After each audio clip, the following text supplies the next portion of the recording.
I'm going to say that. And then, hello, everyone, and thank you for joining us, the Craft of Love Parent Teacher Forum #1.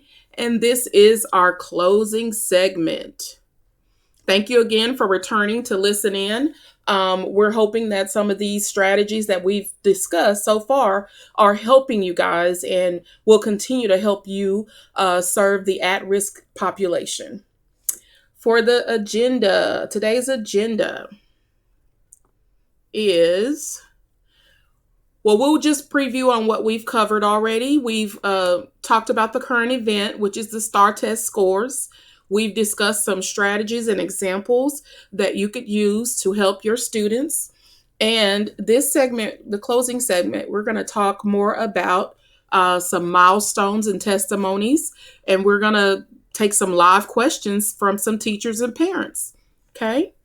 So for closing, our agenda for today is data for at-risk, economically disadvantaged, and special needs students. We're going to look at that data live. We're also going to get some milestones and testimonials. We got some strategies some students have been using to study, and this is for studying for any test. We're going to also take some questions and concerns from the line, live calls from parents or teachers that want to jump in and ask their questions. Then we're going to talk about what's next. How can we continue to help the students? Ongoing with the STAAR test, as it's going to continue until 10th or 11th grade is when the ELC is given. And then 12th grade year, they don't have any other ELCs unless they fail the other ones, okay? So they'll be done with STAAR test by the end of junior year, I believe. All right. So looking at the data, STAAR test data for our students. We're looking at the comparison between all students, the economically disadvantaged students, and the special education students. Okay, so when we look at the test scores, this is the levels are did not meet, approaches grade level, and meets grade level and above.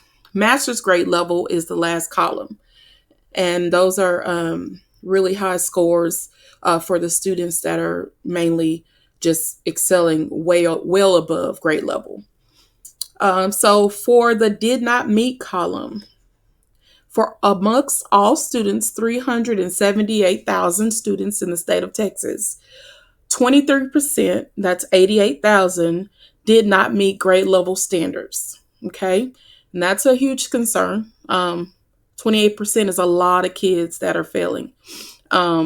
Economically disadvantaged, there were 31% of those students did not meet. That's 68,000. Now, my concern is looking down here at the special education population. Now, these are students that are already given accommodations and modifications to their grade level standards. But we have 58% of those students.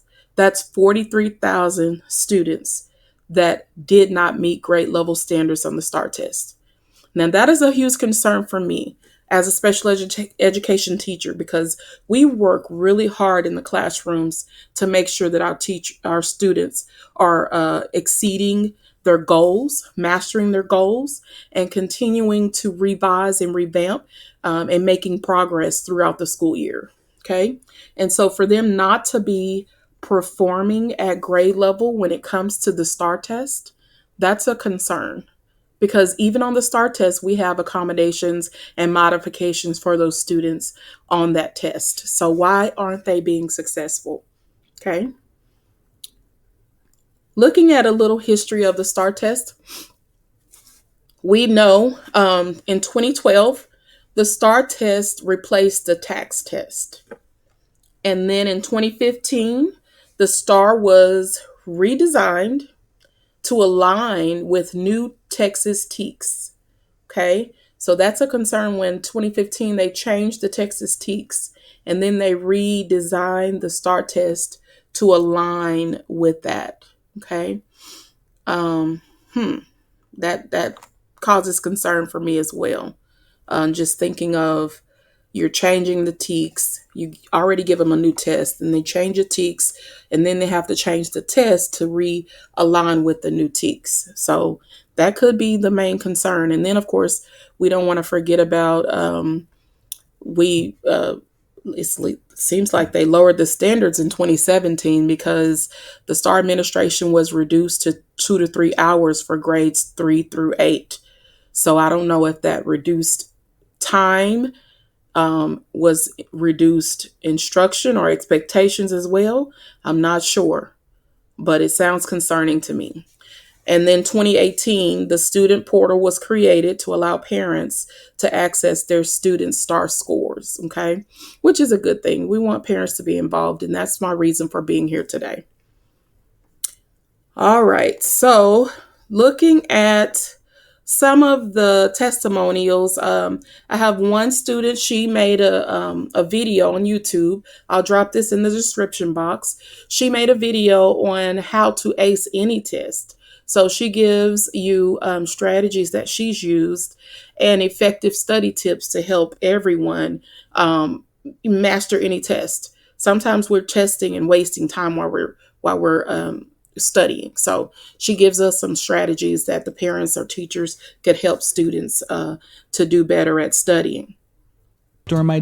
You've done your homework and studied. Then the test rolls around and boom! It's like all your hard work was for nothing because test taking is so hard. Here's a trick to ace your tests like a breeze. Hey, it's Amy. As a 4.8 GPA valedictorian who got a 35 on the ACT, I'd say I'm pretty good at taking tests. But it wasn't always like that. Under time pressure, my chest gets really tight and my mind would go blank. When that happened, I missed so many points because of careless mistakes. The worst way to miss points. Just PTSD thinking about it. I know you lovely peeps took a break from studying to watch my video, so I'll make this straight to the point. Today, you'll learn how to boost your score, manage stress, and improve time management. Make sure to watch to the end to see how this was effective studying tips. This is one of my favorites. Wouldn't your life be so much easier if you could cut down your study time from 3 hours to 1 hour? How about 30 minutes? Even better. Efficiency is the key to how I was able to become valedictorian with actually the highest GPA ever in the history of my district, all while playing varsity sports, sleeping 8 hours a day, and actually having a social life still. And I had migraines, which is a neurological disorder that made me miss school sometimes. I don't want to always mention this, but I think it's very relevant for this video and a lot of you guys relate. Being efficient means achieving maximum productivity with minimum wasted effort or expense. Definitely something we want to achieve when the college. So that's the one, also the other one. So she gives a couple strategies, and then let me go back to look at her list. Colleges are pressuring us to do so many things in order to get into the top colleges because that's how society is. But regardless of your goals, efficiency is the key to live your life and have fun so you don't have to be stuck in your books all day long because nobody likes that. Hey, it's Amy. A bunch of you requested, how do you become efficient at studying? How do you actually study effectively? So today I'll share with you the real tips that I used in high school and college. I've been mulling over for about 3 weeks now which tips I should present to you that would be the most helpful in a single video, and I thought you should wait no longer. The last tip will have you automatically 2 steps ahead of all your classmates. Without further ado, let's go. Gain awareness ASAP. A lot of you guys told me that it's so overwhelming to just start your homework and to think about all the things you have to do. So I'm not telling you to start your homework as soon as possible. I'm just telling you to look at it. So when you get homework in class, just take a glance at all the questions and read through to make sure you have all the resources that you think you need to solve the problems. This is really good because maybe class doesn't even end yet and then you have time to ask your teacher about a question already so you don't have to wait until the next time you see it. Strategy to look through your homework before you even leave the classroom. That's a really good strategy because you know what you're in for after you leave. So go ahead and I'll drop these videos in the description box for you guys to view. Those are good resources that you can use. All right. Thank you.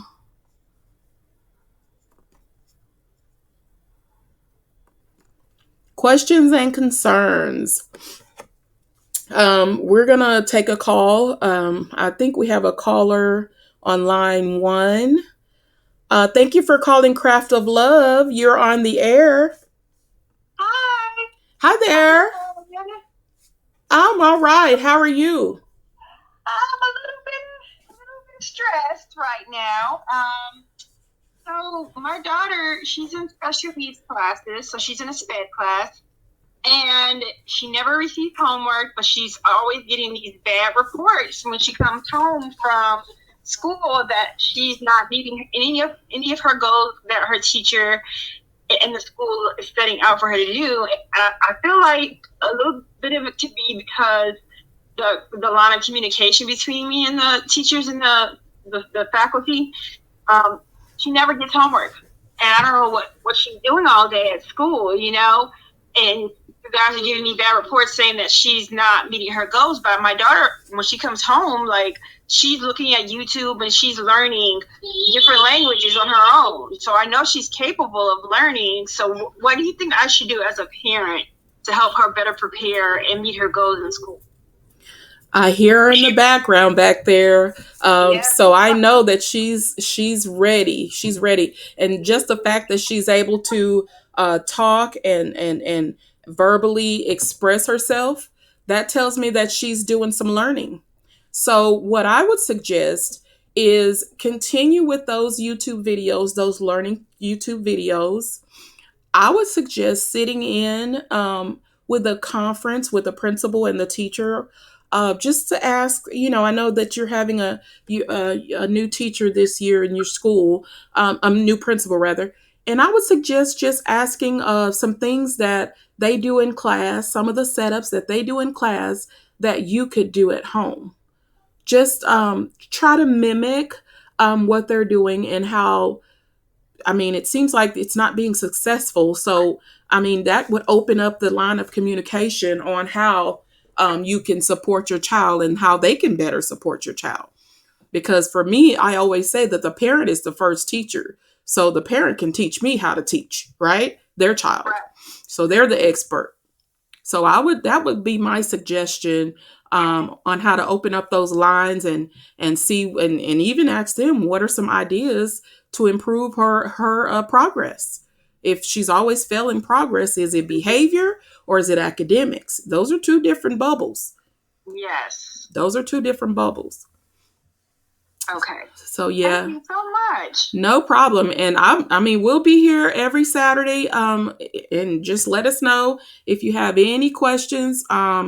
And I know I'll be giving our information on here. If you'll hang on a second, I'll be giving our information to where you can contact us and keep in touch because we really, really want our kids to succeed, especially our at-risk babies. And Yeah, those are our special ed babies. I mean, people think that they can't succeed, but I believe all children can succeed at their own level. absolutely, absolutely. Okay. Alrighty, Well, hang on for me. Hang on for me, Mom. Okay. alrighty. All right. So there you have it, guys. There was a real life parent that has concerns with our special need student. Okay. That is one of the reasons why we're seeing such a 58% reduction in meeting standards, grade level standards for our special education population. That's a main concern, guys.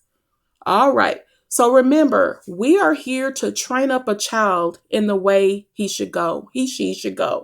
And when he is older, he will not depart from it. That is our old proverb 22:6. We want to remember, parents, you have one job, and that's it. Train them up in the way they should go. Okay? That's it. All right, for Craft of Love's mission is to restore love into our at risk youth families by encouraging them to put family first and empowering them with employable skills and increase their quality of life. Join us weekly for more research based content to help you teach, preach, and reach our students in today's society. And if you have any questions or concerns, please don't hesitate to give us an email at thecraftoflove@yahoo.com or join our YouTube channel, Craft of Love 16. We would love for you to comment, like, or subscribe and ding the bell so you'll be aware of new notifications that will come up. Have a great day.